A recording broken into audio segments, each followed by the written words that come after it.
Olá, eu sou Montanha e você está assistindo o Fecha Tag.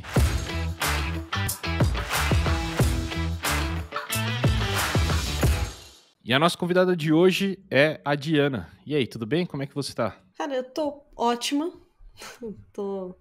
Não podia estar melhor, né? Em climas de pandemia, mas estamos aí, né? Já tomei primeira dose da vacina. Então, quase lá, quase lá. Que bom, que bom. Eu também tomei a primeira. Dá uma certa tranquilidade, né? Mas ao mesmo tempo você fala, estamos na metade do caminho ainda, né? Falar, tá pronto, só falta testar. Só falta testar. Verdade.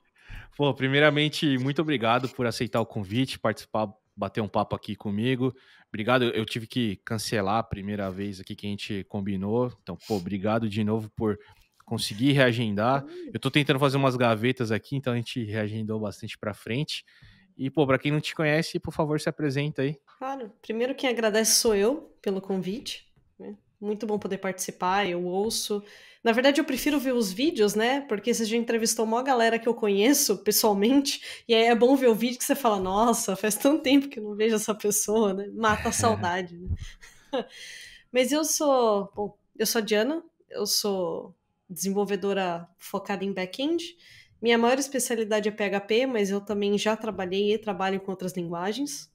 Dizem as más línguas que hoje eu até codo um pouco em Java. Não posso desmentir, mas acontece. E tamo aí, Nossa, eu tô ficando velha. Esse ano acho que eu faço 11 anos de carreira em TI. Legal. 11 anos de carreira em TI. Se contar os estágios, dá 11 anos de carreira em TI. Quase 10 de desenvolvimento, né?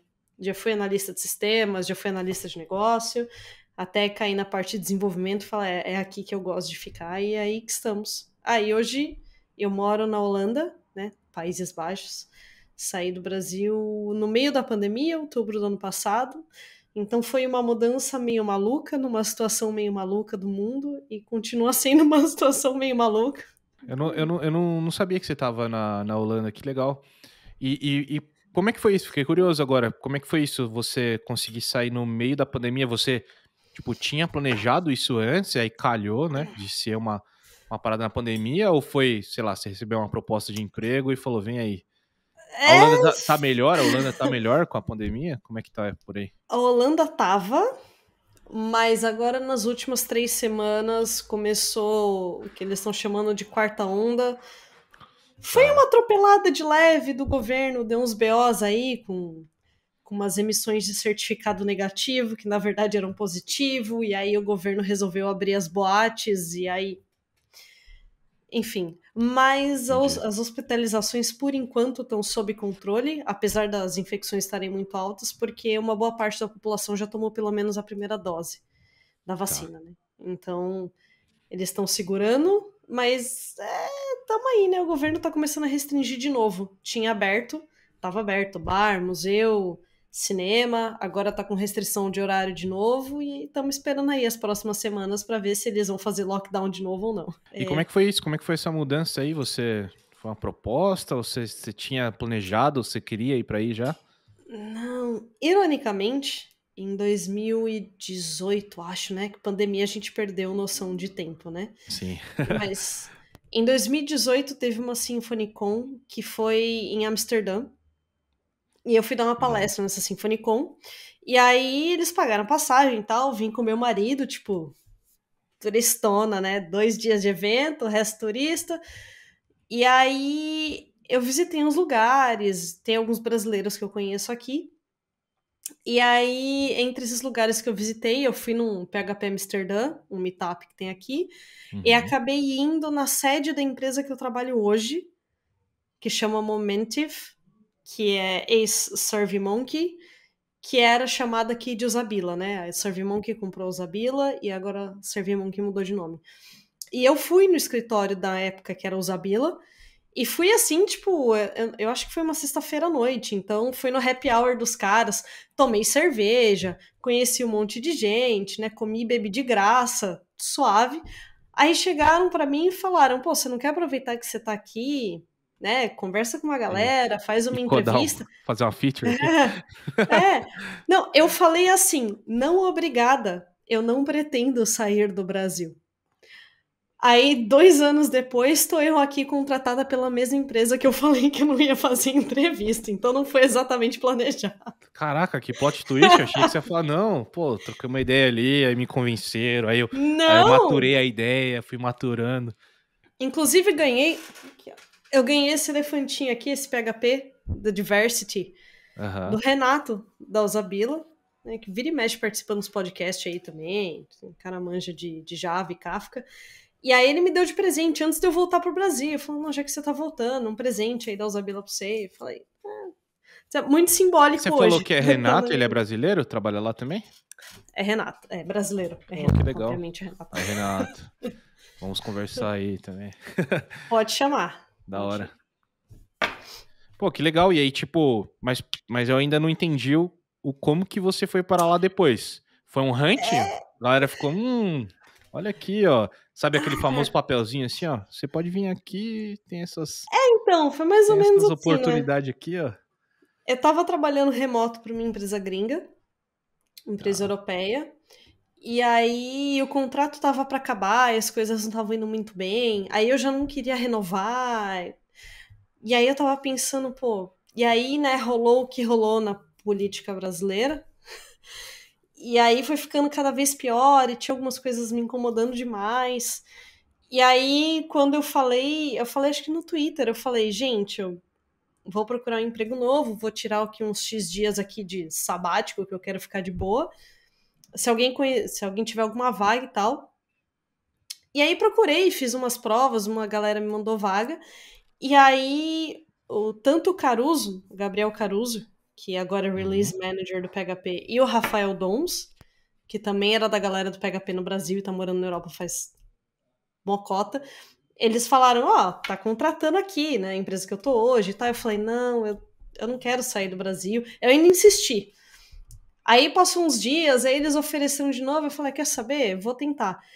E aí eu falei com meu marido, falei, olha, eu vou começar a aplicar para vaga fora, o que que você acha? Aí ele falou, bora. Falei, Legal. beleza. Aí eu apliquei para algumas vagas fora e no Brasil também. Eu passei alguns processos no Brasil. Eu tomei bomba em alguns processos, não só no Brasil, como na gringa, então faz parte, né? Total. Acontece. E aí eu passei em alguns. E aí eu tava filtrando e não tinha saído o resultado da Momentive, né? Que era o Zabila que eu tava tentando. E aí eu passei pro que seria a vaga dos meus sonhos, que era para trabalhar para uma empresa de games. Era uma empresa brasileira, mas uma empresa de games. Eu sempre quis trabalhar com jogo. Nossa, Quem que me legal. conhece sabe. Quem me conhece sabe que eu sou viciada em videogame, eu tenho tatuagem, né? Quem tiver na câmera vai ver, tenho Zelda, Assassin's Creed. Eu Nossa, eu sou sou uma bitch de Assassin's Creed, hein?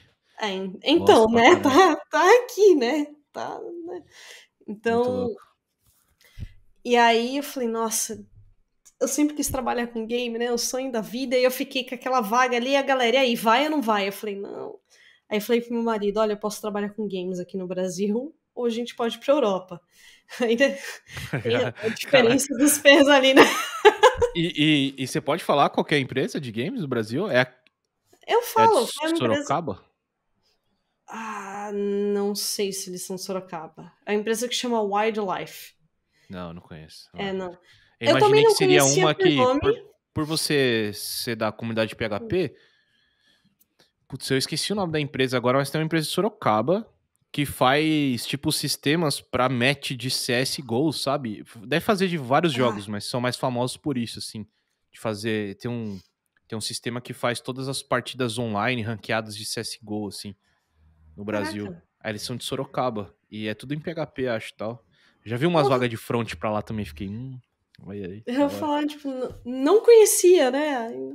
Mas não, foi. Eu não conhecia essa empresa por nome também, mas eles chegaram a fazer. Eles têm muitos jogos mobile, que é meio que a, a maior É. fonte de renda deles, mas eles também chegaram a fazer jogo. Agora eu não lembro se foi PlayStation ou para Xbox, Uhum. né? Mas eles tinham, tipo, uma grande fábrica de jogos mobile e alguns projetos um pouco maiores para plataformas maiores. E aí eu fiquei segurando os caras e eu fui sincera com eles. Eu falei, olha, eu só não vou trabalhar com vocês se eu passar nessa vaga para os Países Baixos, né? E aí segurei, segurei. Achei, inclusive, que eu não tinha passado. Que eu falei, mano, sei lá, né? Passei por uns processos meio difíceis aí. E aí eu passei. Aí eu fiquei, tipo. E agora? Aí eu virei pro meu marido e falei, olha, eu passei. Agora a gente muda de país, assim? Foda-se, vamos? Vamos, aí, beleza. Não foi E mesmo, e, planejado, não e mesmo foi. por ser no meio da pandemia, não tinha opção de remoto primeiro, ou era um pouquinho remoto, depois você mudar, para mudar Não. direto.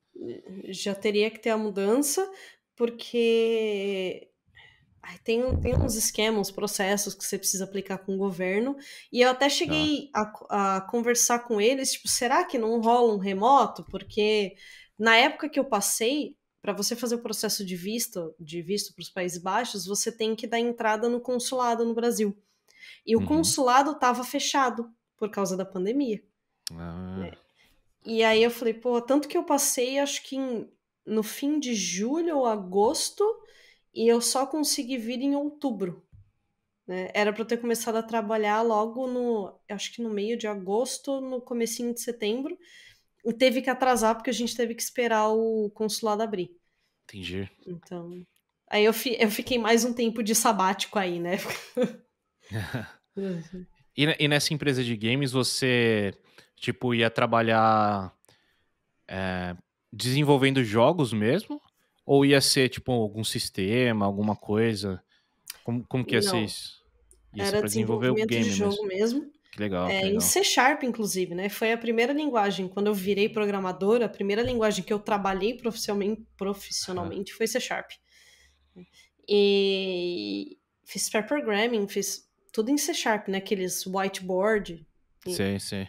tive que resolver uns desafios considerando o contexto de game. Foi a primeira coisa que aconteceu, a primeira vez, né, que aconteceu na minha vida. Geralmente você faz whiteboard, resolve o algoritmo aí. Teve uma fase que eu tive que resolver, ó, a gente tem um jogo assim, assim, assado, a gente tem isso, a gente quer botar essa feature nesse jogo. Como é que você faria? E aí eu tive Que que da fazer um hora. whiteboard para desenvolver a feature no jogo, desde a parte do servidor até o que o usuário, né, poderia ver. Foi muito interessante. Foi extremamente divertido também. Nossa, que da hora. Nunca tive uma experiência assim. Foi sua primeira experiência assim também com isso? Com essa parte, ou Foi. você já tinha Mas você já tinha se aventurado com games? Tipo, porque assim, eu gosto bastante de jogos também. Muita. Acho que até contei isso em cast já. Quando era mais novo, eu até tentei ir pra um lado. Mas era bem mais novo mesmo, assim. Devia ter uns, sei lá, 17 anos por aí. Eu tentei a fazer um curso de 3D. Porque pra mim, jogos 3D tava meio relacionado. Não era tão mais simples hoje, talvez. Não sei se simples é a palavra. Mas hoje tem framework em JavaScript, que é mais, né, mais pro lado que eu trabalho. Tem, pô, jogo em HTML, CSS. Tem, aí, sei lá, Unity 3D, é uma engine mais, não sei se mais acessível, mas mais conhecida aí pra galera. E antes eu via mais, sei lá, deve ter que aprender 3D e tal pra fazer jogos. Ou RPG Maker, né? Tinha um RPG Maker lá que você fazia Nossa, também. sim. E eu fiz um curso de 3D Max, eu acho. E aí eu lembro que, puta, não me encantou, assim, a parte de 3D em si. Não que tenha totalmente a ver com jogos, mas de, sei lá, acho que eu fiquei não sei quantos dias lá pra fazer um render de uma cadeira, sabe? Aí eu ficar, não, mano. E eu já trabalhava com web, com site. Putz, é tão legal você fazer um negócio, dar um F5 e ver na tela, né?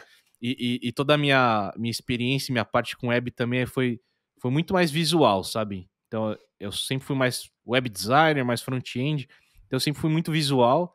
E esse feedback visual constante pra mim era muito, muito da hora, assim.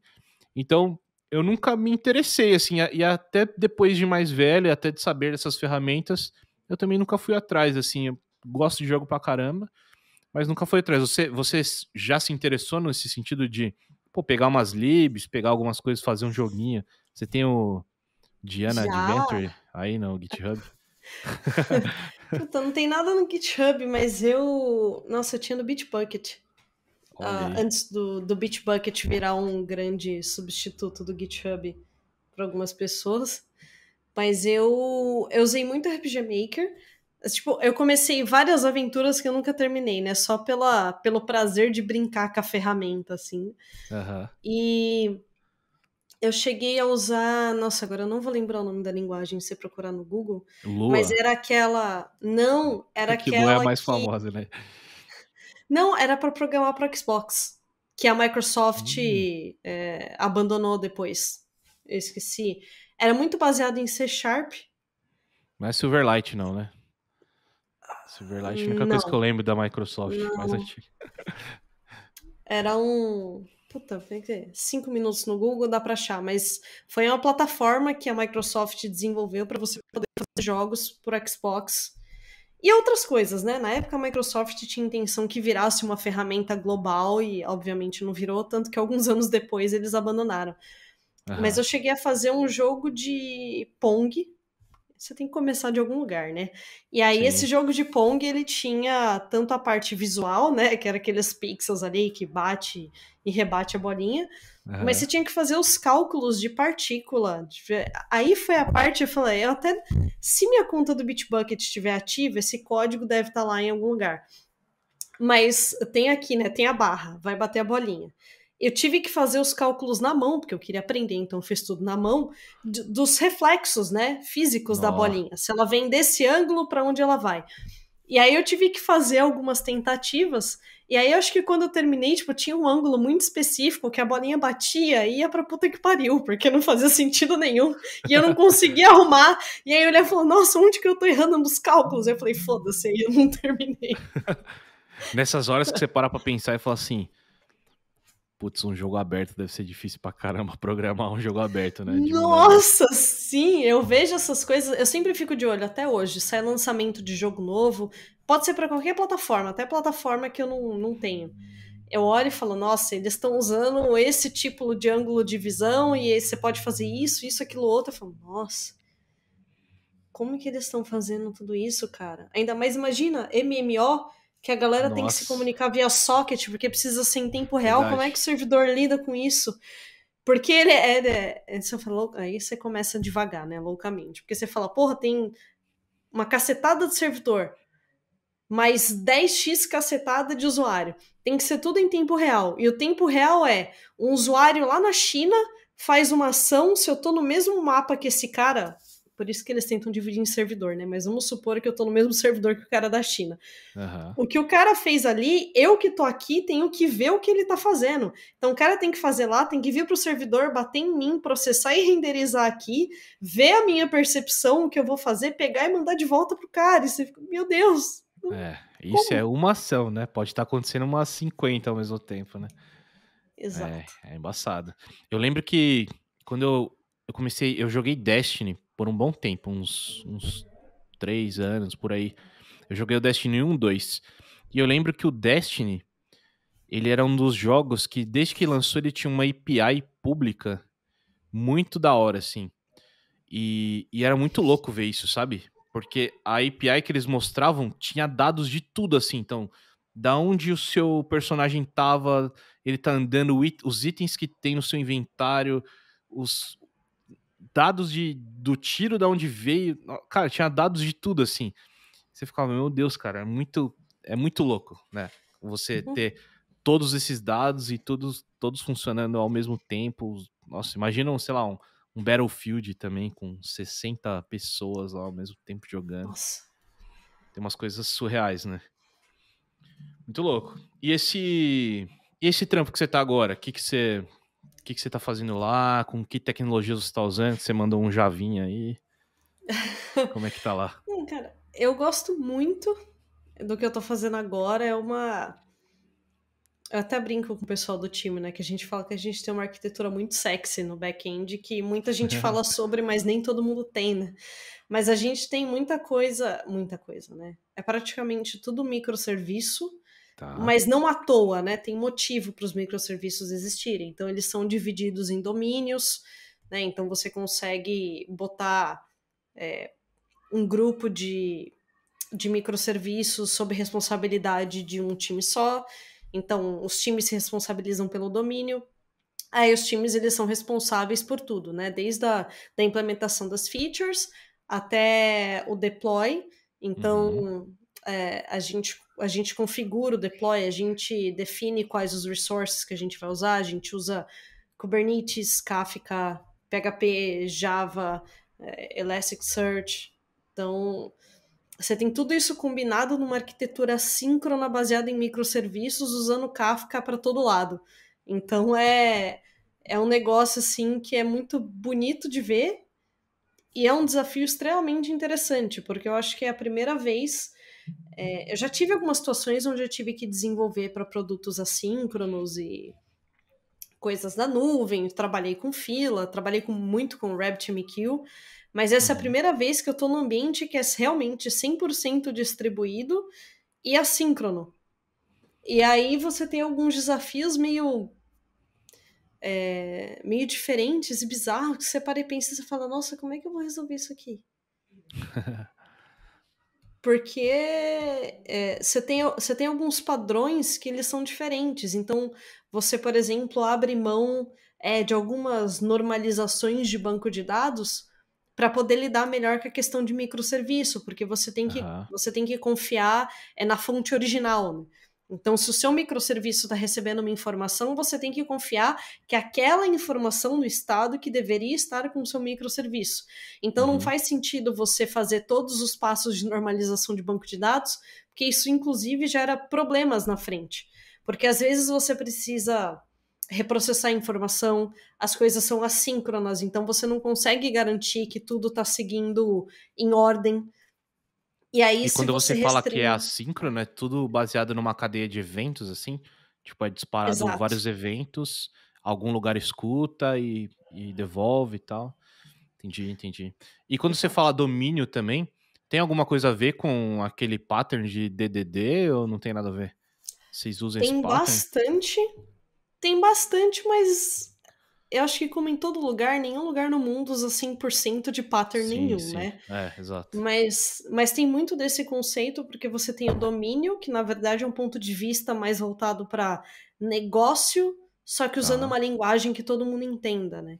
Uhum. Então, sei lá, você tem uma distribuidora, você vai falar do domínio de logística, você bota todos os microserviços ali dentro daquele domínio de logística, que é Uhum. diferente, ou, na verdade, você pode até quebrar em mais partes, né? Você pode, sei lá, ter o domínio do depósito, o domínio da expedição, e aí você aloca os microserviços ali, porque fica inclusive mais fácil de gerenciar, né? Uhum. Então, a gente usa bastante isso. A arquitetura ela é desenhada e geralmente quando a gente tem discussões sobre X coisa precisa acontecer, onde que isso vai acontecer? Nesse sistema, naquele outro.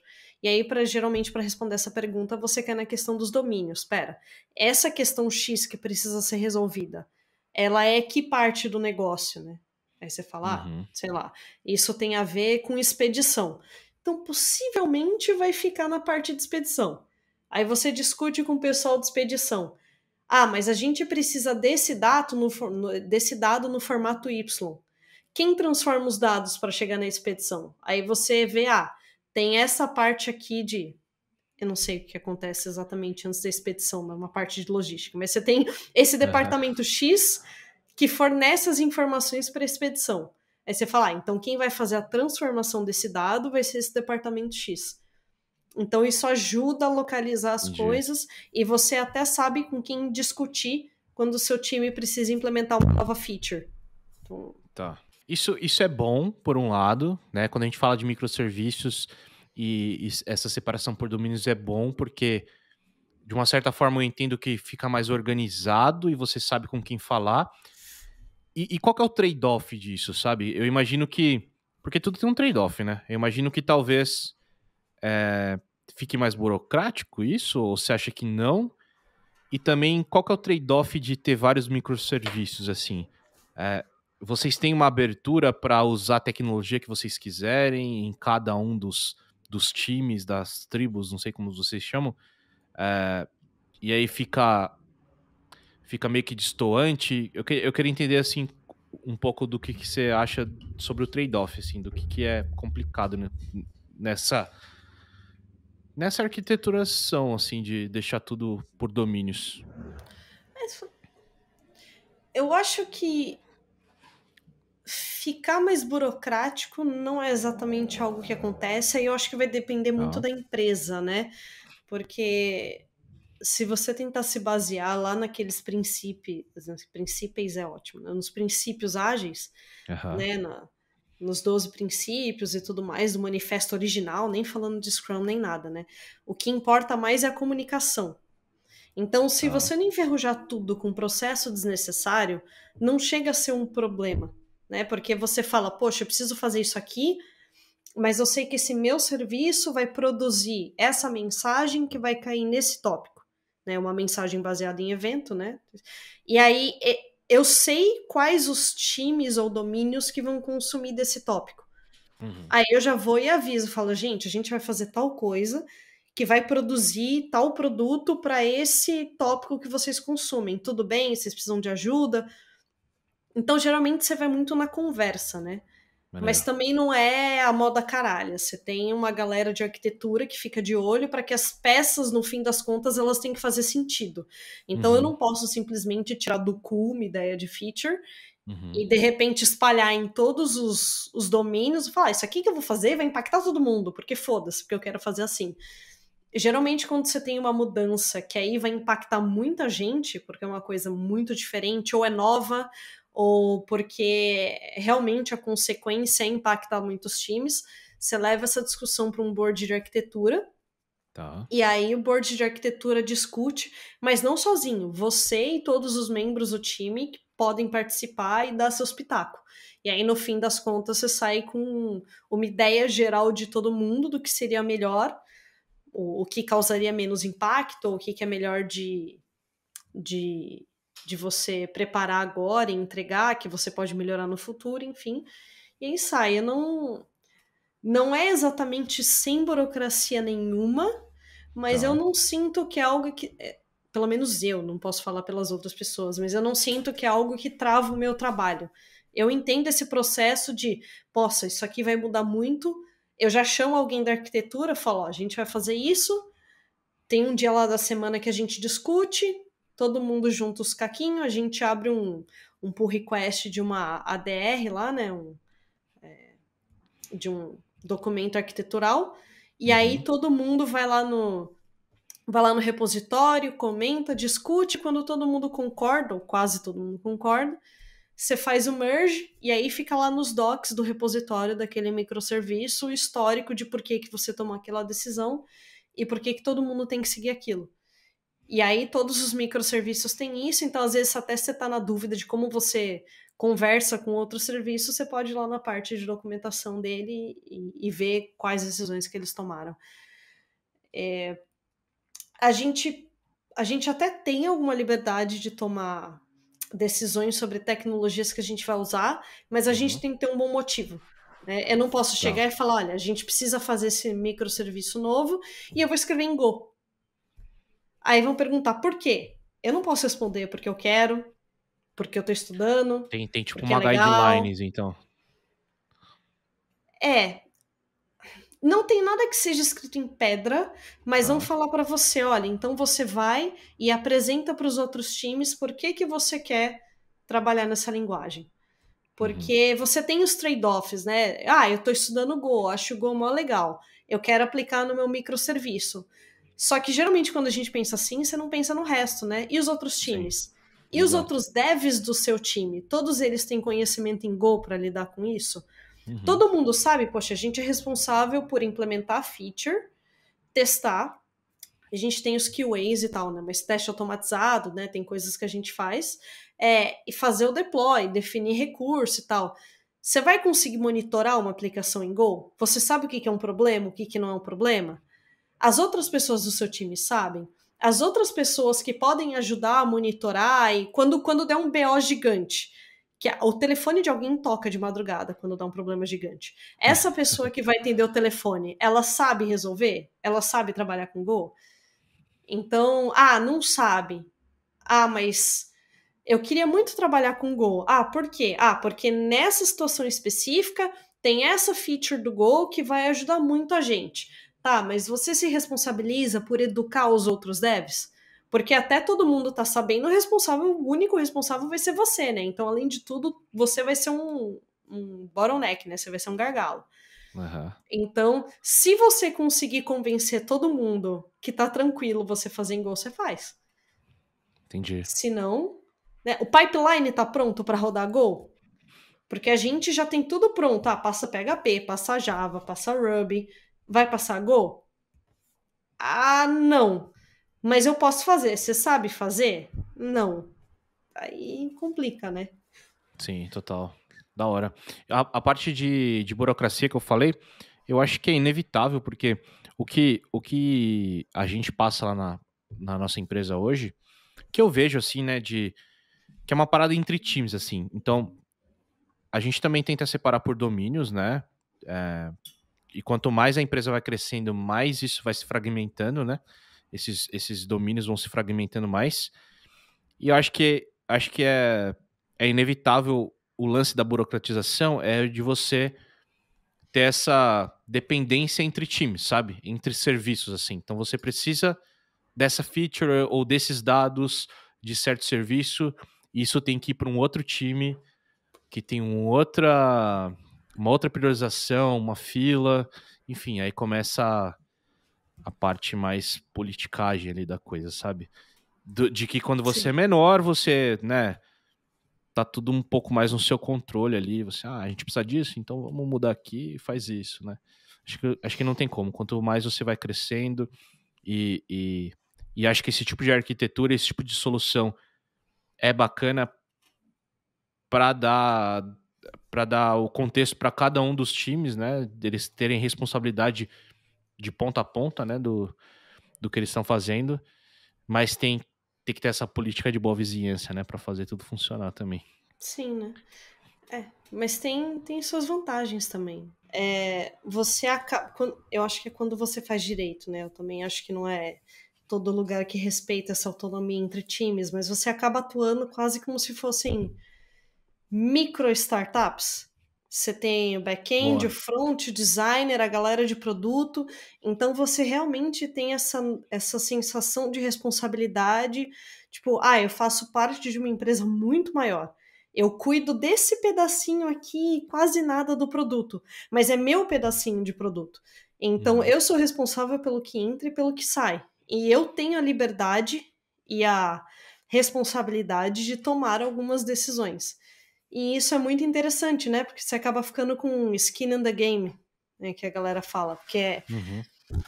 você tem a chance de defender seu ponto de vista. Não, eu não quero fazer desse jeito por causa disso, disso, daquilo outro. Ou, ok, eu aceito fazer desse jeito se em troca eu fizer tal coisa. Então, você tem um poder de barganha maior também.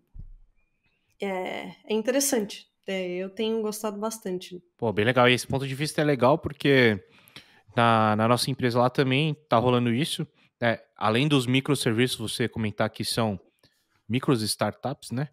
A gente também, no nosso caso, a gente tem algumas frentes de produtos, né? A gente tem eu trabalho numa empresa de recrutamento e seleção, chama GUP. E a gente tem o nosso produto principal, que é o ATS, e a gente tem uma frente de admissão que também a gente vai acabar colocando no mesmo produto, vamos dizer assim. A gente está chamando de Base Unit, BU. Mas a ideia é que ela seja uma outra BU. Aí a gente vai ter uma BU de meio que arquitetura talvez uma outra BU. Aí essa BU, a forma como eles estão explicando também essa BU, é como se fosse uma startup. Então é uma empresa que tem várias startups dentro, assim, cada uma vai atacar. Daí, tipo, cada BU vai ter um head, cada BU vai ter um head de tecnologia, cada BU vai ter um GPM, que é tipo como se fosse um líderes de PMs.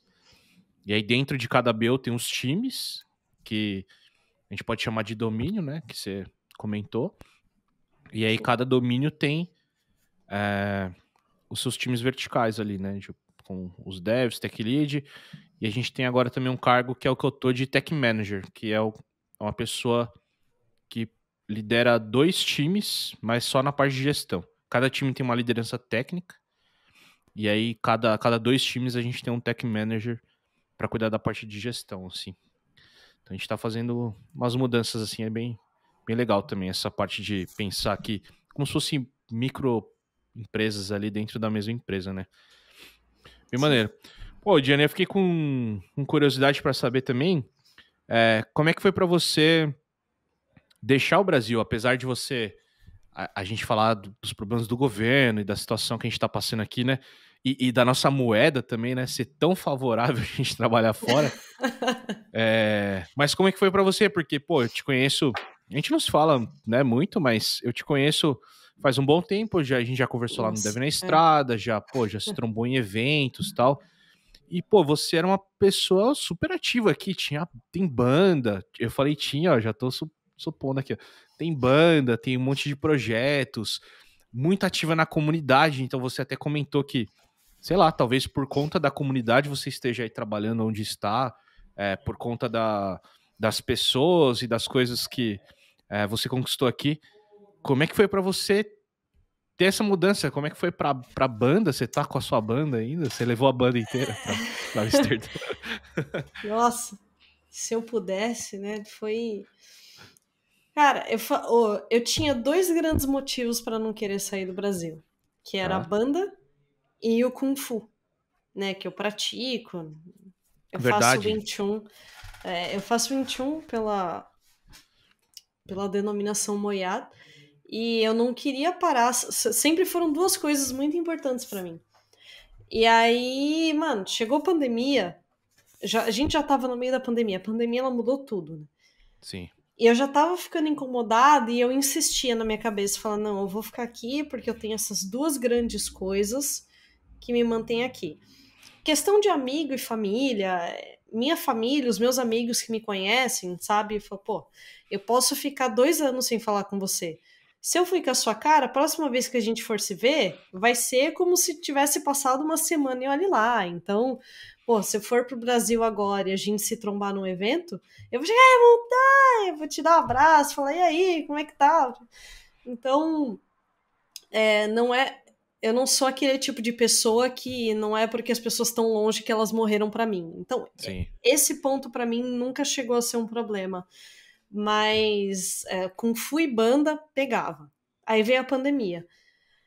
No meio da pandemia, não tinha mais ensaio, não tinha show. A gente não conseguia compor, não conseguia fazer nada porque a gente não se juntava.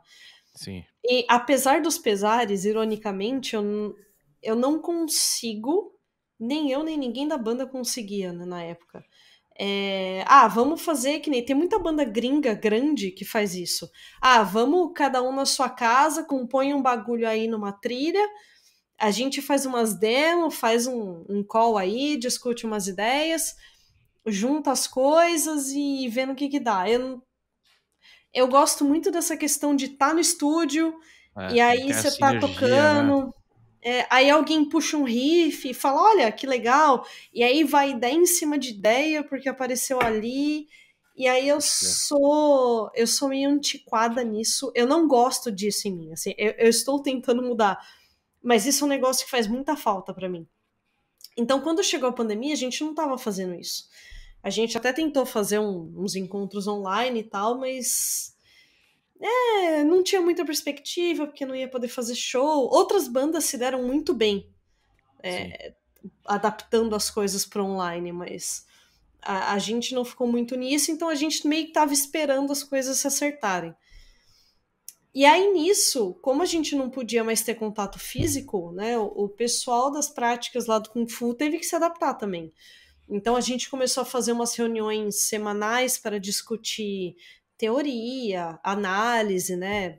Conversar e ver todo mundo. A gente começou a experimentar com umas sessões online, né? Então, como a gente já tinha prática pessoal, então a gente fazia, continua até fazendo, né? Com o nosso Sifu, nosso mestre, é uma prática online de estudar as formas. Então você apresenta, discute, experimenta. Aí você tem um debate sobre o que você está fazendo. Então, até que rolou uma adaptação legal. Né? Entendi. E aí fiquei. Aí quando tava no meio disso, apareceu oportunidade para sair. E aí, sabe quando você começa a ver que as coisas elas já estavam naturalmente se adaptando para esse... Eu não quero usar a expressão novo normal, né? Mas é o que estava acontecendo, né? Sim, sim. E aí, isso me ajudou a ficar mais ok, né, com essa decisão.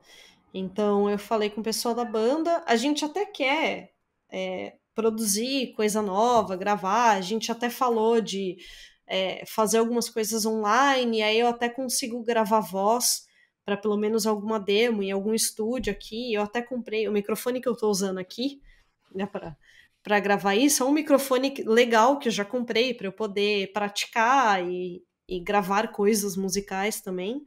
Legal. Só que isso depende também eu pretendo, né, voltar para o Brasil com uma certa frequência para não só fazer as práticas do Kung Fu presenciais, porque quer queira, quer não faz diferença, né? Não dá. Você precisa Uhum. do contato ali, mas também com o pessoal da banda. Então ficou meio que nessa promessa de a gente Uhum. volta, quando eu voltar pro Brasil, a gente se arranja, a gente se Fazer umas arranja online. temporadas, né? Tipo, vai lá, Exato. só que daí vai ser intenso, né? Fico imaginando, É, você viajar, ficar uma semana mocosada num lugar pra gravar tudo e tal. Vai ser meio é, intenso, né? é mais ou menos essa. Então a gente tá trabalhando com essa expectativa, mas nesse tempo todo de pandemia, a No Way ficou parada, porque a gente, do nosso jeito de fazer as coisas, né, do nosso estilo, ele não encaixou muito bem online, pelo É. menos por enquanto, né? Vamos ver. E não deu pra gente se juntar ainda, não deu pra eu ir no estúdio aqui, então complicou. Já o Kung Fu, toda semana eu falo com meu Sifu, com meu mestre, a gente faz uma chamada, eu faço as práticas, a gente discute, eu estudo sozinha, né, eu ajudo meu marido a estudar e praticar também, porque ele começou a praticar não muito tempo antes da gente se mudar, mas ele começou também, né, com o mesmo Aí, mestre. legal. E aí a gente tem um esquema de quando vai para o Brasil, a gente tem um intensivão, né? Maneiro, maneiro. A gente foi pro Brasil no começo desse ano e foi ali. Trabalhei umas.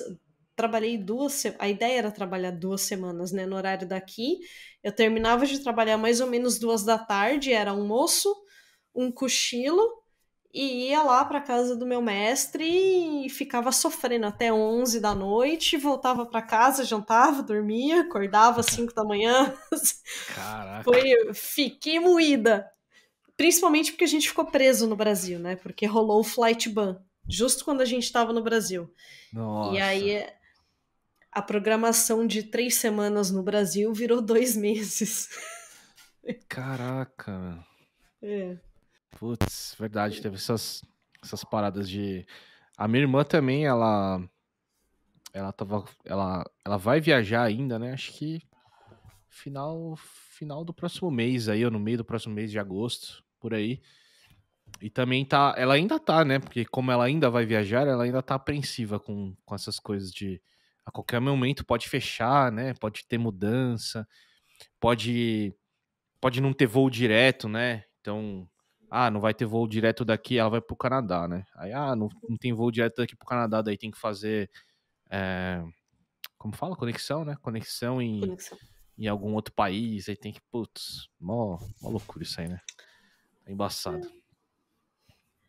Mas boa, e pô, vamos entrar um pouco agora na parte dos seus hobbies. Você já falou de alguns aí, mas pô, o que você curte fazer, principalmente aí na Holanda agora que talvez você, não sei, você tenha que ter feito novos hobbies ou né, você ainda pratica o Kung Fu, ainda faz umas coisas pra banda, mas o que você curte fazer aí no seu tempo livre? Como é que foi a mudança aí? Como é que é trabalhar você falou que é o porão aí? O sótão, né? Sótão. Eu tô no sótão, né?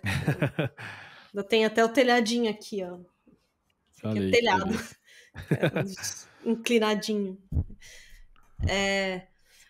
Cara, hobby pra mim ainda é muito. Meus hobbies não mudaram, pra falar a verdade, né? Eu leio muito, adoro ler. tenho muito livro. Livro aqui não é a coisa mais barata se você considerar o quanto... A gente precisa entrar numa questão sobre quanto dinheiro rende aqui, mas se eu não gastar demais, se eu comprar o que eu preciso mais um ou outro mimo, com Aham. 20 euros eu faço uma compra de mercado para semana aqui em casa. Caraca. Né? Se eu der Igualzinho uma... aqui. É igualzinho aqui. Né? Isso foi uma das coisas que me fez resolver sair do Brasil, inclusive. Assim, tipo, pra mim e pro meu marido, mas assim, sem luxo, né? A comida pra você comer durante a semana Aham. e, quiçá, aí um pack de cerveja pra mim. Porque eu preciso tomar cerveja, porque eu sou feliz tomando cerveja. Agora, tem muito... A maioria dos livros é mais de 20 euros. Então, você vê que se você botar na proporção, acaba sendo uma coisa meio cara. Mas eu tenho um Kindle, então isso facilita muito. Tá. Então, eu continuo lendo muito. Eu gosto muito de jogar videogame, não parei. Eu só não trouxe meu Play 4 que estava no Brasil, mas eu trouxe o Nintendo Switch, que foi Aham. inclusive o Casimiro, o Anderson Casimiro, que deu de presente para mim e pro meu marido. Da hora. A gente ia mudar e falou: eu não vou levar o videogame porque vai ocupar espaço na mala. Ele falou: tá aqui, leva meu Switch. Então, devo para ele mais essa, que ajudou Legal. bastante. E aqui funciona muito bem serviços tipo GeForce Now ou Google Stadia, né? Que são Olha streamings de aí. jogo. Então, eu uso muito. Tem muito jogo que eu jogo via streaming, porque não é competitivo. Competitivo não dá, porque você tem um Sim. pequeno delay entre ação e reação. Mas para jogo casual, que você tá jogando sozinho, assim, é suave. E por ser streaming, eles funcionam em qualquer sistema? Que sistema operacional que você usa aí, geralmente? Você usa PC, Não. notebook? Nesse momento eu tô usando um macOS, porque, Tá, tipo, a gente não trouxe quase nada pra cá. Então eu trouxe o meu antigo notebook, que tá com meu marido que não tem nada, e eu tô só usando o notebook da empresa, por tá. enquanto, que é um Mac. Então, e roda, ele tem lá o Windows. Eu acho que ele tem Linux, porque eu tinha deixado com Dual Boot, eu não sei se ele tirou, mas roda no Linux também, porque é browser. Então, você abre no browser e joga. Boa, da hora. Então, e como a internet aqui, a latência dela é boa, né? Ela é bem baixa, dá para jogar tranquilamente. Tem dias que eu tô jogando aqui no GeForce Now, enquanto o meu marido tá jogando CSGO direto na Steam com os amigos dele. E joga os dois de boa. E música, né? Música é um negócio que eu não consigo tirar de mim. Então, poucos meses depois que a gente chegou, eu falei: nossa, eu preciso comprar um violão, porque eu não trouxe meu violão. Meu violão era uma coisa que eu adorava no Brasil, mas, de novo, né? Espaço, mala e custo Sim. para despachar. Eu dei meu violão pro primo do meu marido, que ele gostou muito do meu violão. Eu falei: pelo menos eu sei que ele vai ficar bem cuidado. E aí eu comprei um violão aqui e eu já tenho planos, assim, de vários outros instrumentos que eu quero comprar. Instrumentos que eu queria ter quando eu tava no Brasil, que eu queria aprender, mas ficava muito caro, porque tinha que mandar importar do Uhum. outro lado do mundo. Só que aqui o outro lado do mundo é do ladinho, né? E que Então, instrumentos que são esses que você queria ter? nossa, eu quero muito um darbuka, ou um Ixi, darbuk, aí você vai que ter é... que Então, ele é um explicar. instrumento árabe. Se você ouvir qualquer... Se você procurar em qualquer lugar aí, sei lá, trilha sonora de dança do ventre, ele é um Tá. instrumento que ele até tem umas batidas mais agudas. Uhum. É difícil explicar, né? Mas depois eu posso te Mas mandar um ele é link de algum percussão, vídeo. é sopro, é É corda, o que que percussão. é? É Percussão, percussão. tá. Ele é uma percussão que a galera ela apoia no colo, né, em uma das pernas e você toca com as duas mãos. Ah, Depois eu legal. posso te mandar um link aí, se você quiser Nossa, depois deixar no...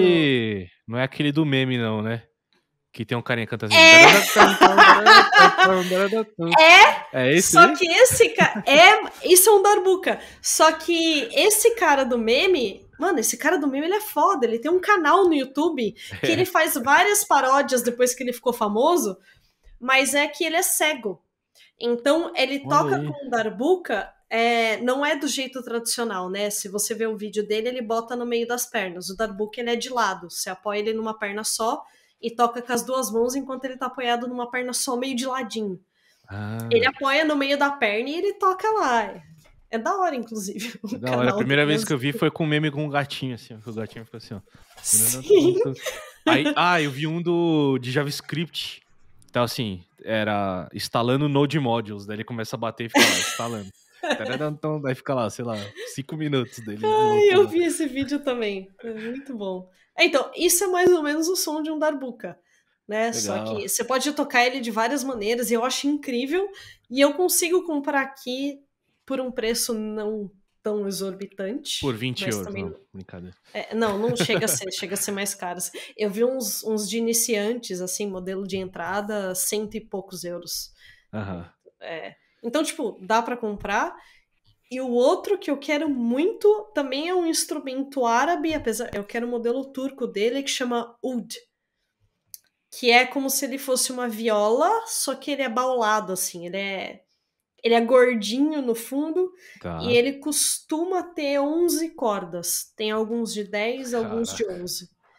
O modelo turco ele tem 11, que também não é tão absurdamente caro de comprar aqui. Eu queria muito aprender a tocar. Então, eu quero esses dois, eu também queria aprender a tocar bateria. Eu já falei pro meu marido, não tem que ter um espaço aí pra eu botar uma bateria, eu quero aprender a Vai ter um tocar. estúdio Eu vou aí. comprar. Nossa, era tudo que eu queria. Uma guitarra elétrica que eu não comprei, que eu comprei só o violão. Vou comprar um baixo, vou comprar um teclado, piano se eu tivesse espaço e dinheiro e aí seria. E quando o assunto é música, você alia a tecnologia também junto com a música? Ou não? Você curte mais o lance tradicional? Por que que eu falo isso? Porque eu não manjo de música nada, mas, pô, eu fico imaginando, hoje deve ter uns teclados muito loucos que você faz várias coisas. Deve ter uns softwares que você usa um monte de coisa. Eu lembro que eu vi um canal no YouTube de um carinha que ele usava uns softwares. Tem uma parada, você é vocalista, né? Não tem uma parada. Como que é o nome daquela parada que você usa na voz que fica meio robótica? Autotune? Autotune. Tem tipo uns softwares de autotune, umas paradas que você consegue modularizar sua voz. E no YouTube era tipo assim, cantando 50 músicas, sei lá, 30 músicas diferentes. E aí, com autotune, enfim, com softwares de vocalização ali, ele conseguia, pô, fazer vários estilos, assim. Você usa isso? Você usa a tecnologia pra esse tipo de coisa? Pra você cantar, pra tocar, enfim, sei lá, pra fazer essas coisas? Ou você curte a parada mais roots, assim? Hum. Eu gosto da parada mais roots, mas eu não ligo de usar essas tecnologias todas. Eu não uso ainda porque eu ainda não tive como começar a usar, né? Agora Uhum. que eu tô aqui, eu já tô até de olho em alguns softwares, alguns equipamentos que eu queria comprar. Eu sou louca para ter uns equipamentos de voz. Eu já queria ter no Brasil, mas no Brasil era muito caro. Aqui fica um pouco Aham. mais fácil de conseguir, que você coloca a saída do microfone neles, é quase como se fosse uma pedaleira de guitarra, só que para voz. Que E da aí hora. você consegue tipo dobrar ou triplicar a sua voz e você consegue setar a voz que tá duplicada, tá uma oitava acima, uma oitava abaixo, eu faço uma terça, uma quinta. Aí você quase consegue criar um coral de voz com a pedaleira, tipo, para cantar refrão, fazer essas coisas. Eu acho muito louco. Da Eu já fui hora. mais purista com isso. Eu já fui tipo, não, que vai gravar no estúdio, você vai usar aquele amplificador de 3 metros que tem é, ai, que tem as lampadinhas, as válvulas, que tem as válvulas, e aí você vai microfonar certinho, porque tem aquele crunch específico que só vem do cara de Não, hoje em dia você bota num software, se você tem uma interface boa, a latência é praticamente zero, você bota o som que você quiser. Você consegue tirar exatamente o som dos amplificadores de válvulas de 3 metros. Eu não ligo mais, não. Hoje eu sou mais tipo, dá pra fazer. É legal você Aham. saber usar os amplificadores, tem toda uma ciência para você microfonar, então você tem que saber quantos falantes tem o amplificador, que tipo de microfone você vai usar, se às vezes você usa dois tipos de microfone diferente, porque vai pegar desse ângulo assim e o outro nesse outro ângulo, e são microfones diferentes, então cada um vai captar uma frequência X que vai dar um resultado Y. É Caramba. legal. Mas às vezes você só pega o cabinho, pluga na interface, você aperta bem a dúzia de botão no computador e ele tira exatamente o mesmo som. Então eu não É, ligo. Pode ser assim também. maneiro, Super maneiro. E essa sua vontade de ter esses instrumentos diferentes, da onde que vem, assim? É uma coisa que você aprendeu musicalmente? É alguma cultura familiar? Por que você curte esses instrumentos diferentes? Sei lá, os instrumentos árabes e tal. Você tem alguma descendência árabe? Ou por conta das, sei lá, eu não, igual eu falei, eu não manjo nada, e eu lembro que você curte uns metal. Aí você falou, pô, eu quero uns tamborzinho árabe. Ué, da onde que vem essa vontade aí? Não, né? Eu curto metal e rock, ouço muito. Mas na verdade eu ouço de tudo um pouco. Quando eu era mais nova, eu acho que eu era mais estrita. Aí você vai ficando Acho mais que todo mundo é velho, assim. aí você começa a ficar mais, hoje eu ouço umas músicas que já dão uma puxada até pro funk carioca, assim, que às vezes eu tô ouvindo, meu marido ouve falar, nossa, você tá ouvindo funk, sua funkeira, vou gravar e vou mandar pra todo mundo. Eu falo, pode gravar, caguei. E aí eu tenho umas playlists no Spotify que é tipo Glória Groove, Metallica. Aí tem Aretusa, que é uma drag de Brasília. Aí Aham, tem Iron Maiden. Então, tipo, é essa mistura que eu pode ouço crer. todo dia. Pego um pouco de pop, hip hop, rock, metal. Mas eu ainda tenho meus momentos que eu só quero ouvir heavy metal ou só rock. E aí eu preciso disso porque, na verdade, é isso que acaba lavando minha alma no fim do dia. Uhum. E, cara, eu cresci. Desde que eu me percebo por gente, eu sempre gostei de música, de ouvir, eu sempre gostei de cantar. Eu ouvia as músicas, sentava a cantarolar junto desde pequena. Mas meu pai, ele toca ainda, né, até Ah, hoje. legal. Meu pai é baixista, ele toca violão, ele tocava guitarra. Então tem foto minha de eu bebezinho e meu pai tocando violão pra mim quando eu era pequena e tal. Então, com certeza alguma influência surgiu aí, né? Minha mãe também sempre gostou muito de música. E aí eu lembro do meu pai tocando em casa, então tinha pelo menos violão e contrabaixo tinha em casa. E aí meu pai, ele sempre tocou com algumas bandas de baile ou algumas bandas de amigo que eles se juntavam só pra fazer um som porque sim. E aí minha mãe assistia, ou meu pai me levava nos ensaios, e eu tava sempre lá. Então eu tenho várias memórias de eu correndo em palco e fuçando nos instrumentos, com meu pai gritando, não mexe aí que vai quebrar, cuidado que vai derrubar. Aí meu pai ia ensaiar, eu ia junto. Que legal. Então, definitivamente rolou uma influência ali de talvez não deu botar na minha cabeça que eu queria ter uma banda e seguir por esses lados, mas pelo menos uma sementinha do tipo, olha, se você quiser, você também pode tocar. Tá vendo essas pessoas aqui? São pessoas normais, são todas juntas, cada uma pegou um instrumento e tocou. Legal. Então, Muito fake maneiro. eu gosto muito. Muito bom. Diana, pô, de novo, muito obrigado. Estamos chegando ao fim aqui por bater esse papo comigo. Gostei bastante. Como eu te falei, a gente já tinha batido uns papos e agora a gente foi para uns lados que, pô, não imaginava algumas coisas. Bem legal mesmo. Pô, foi muito interessante saber de todas essas partes da sua vida, que você tá aí na Holanda agora. É Amsterdã, né? Você falou? Eu tô numa cidade que chama Haarlem, mas Harlem. é perto de Amsterdã. Tá. É, Boa. Na quase Holanda, lá. então. Na Holanda. É, Países Baixos. Países Países Baixos. Baixos. Boa. Pô, fica esse espaço final aqui pra você falar o que você quiser, dar algum recado, pedir pra, sei lá, a galera seguir você no Twitter, ou ver sua banda, ou compartilhar algum trabalho seu. Fica à vontade, o espaço é seu. Primeiro eu queria agradecer de novo. Eu me sinto. É muito bom poder compartilhar esses lados que vão um pouco além da tecnologia também, né? Quebrar essa ideia que dev é o cara que passa o dia inteiro estudando e não faz mais nada da vida. E fala, não, a gente tem uma vida, a gente faz outras coisas também, né? E se eu pudesse dizer alguma coisa, seria Se você está no começo de carreira, corre atrás, estuda, é bom, você vai precisar, mas isso não é tudo na sua vida, então você precisa ter seus hobbies, dormir é importante, não vem com essa de vou virar a noite trampando, estudando, porque eu sou pica, não, você não é. Sua cabeça no dia seguinte não vai funcionar, no outro dia vai ficar pior e aí você não vai render nada. Então a noite que você rendeu vai cagar 3 dias da sua semana. Então, descansar é bom, ter hobby é bom, não se sinta mal por você não querer estudar. E se quiser bater um papo comigo lá no Twitter, né, @DianaArnos, e tamo aí, né?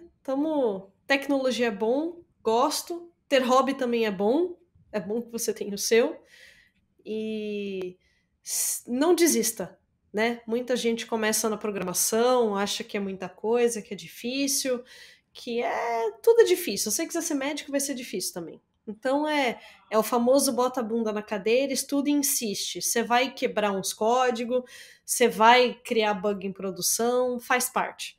Né? Todo mundo passou pelo menos uma madrugada aí desesperado tentando resolver o bug que você mesmo causou. Então, tá achando difícil programação, vai tentar ser músico, né? Isso aí que é difícil. Boa sorte. Muito bom. Então, obrigado a você que está assistindo ou escutando o Fecha Tag. Se você está assistindo, nós também temos o Fecha Tag em áudio, tá em qualquer agregador de podcast. E se você está escutando, nós temos o Fecha Tag também disponível lá no YouTube. Então, obrigado, Diana. Valeu e até o próximo episódio. Tchau, tchau.